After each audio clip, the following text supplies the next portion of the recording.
আপনারা যদি আমি তুই বলে সম্বোধন করি, আপনি কি রাগ করবেন?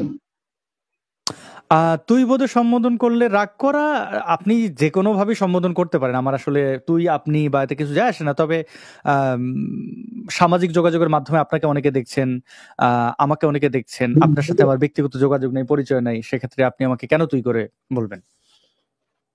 না, আমি যদি আপনারা তুই করে বলি, আপনি কি অপমান বোধ করবেন? না, আমি অপমান বোধ করবো না। তাইলে আমি বলতে পারি, স্বাভাবিক। আপনি বলতে পারেন, এটা আপনার ইচ্ছা। আচ্ছা, ঠিক আছে। আচ্ছা, তুই যে নবীরে মানুষ না, হুম। ঠিক আছে, কারণটা কি? একটু আগে ব্যাখ্যা করলাম, আচ্ছা, রুবেল হোসেন ভাইকে ব্যাখ্যা করেছে। জি, আমি শুনছি। আমি তো সম্পূর্ণ কথাই শুনছি। আর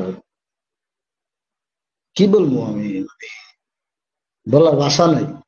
মুসলিম ছিলি জি, এক সময়, জি, অনেক ঠিক ধন্যবাদ। আছে। জি, আমার ধর্ম বুঝছস? হ্যালো। জি, আপনার আপনার কি আমি, কোনো প্রশ্ন আছে, শাহ আলম ভাই? জি, প্রশ্ন প্রশ্ন আছে। মানে নবীরে মানুষ নাই বা আল্লাহরও মানুষ নাই, এই কথাগুলো আবার মানুষের যখন বলস, তখন আবার ওই কোরআন আবার ওই হাদিস দিয়ে ব্যাখ্যা দিয়ে বলস। তোদের কি কোনো ব্যক্তিগত কোনো আছে যে ওইটা দিয়ে তোরা আহ ব্যাখ্যা দিয়ে তাদেরকে বুঝাবি? আচ্ছা, শাহ আলম ভাই, এই যে দেখেন আপনি নিজের বিরুদ্ধে যাইয়া অনেক কিছু করতেছেন। যেমন ধরেন, এই যে আপনি আমাকে আহ, প্রথমে আপনি বলে সম্বোধন করেছেন। আপনি তুই বলতে চান না, আমি বুঝতে পারি। আপনার ইয়েতে বোঝা যাচ্ছে যে আপনি অনেক কষ্ট করে এটা বলছেন।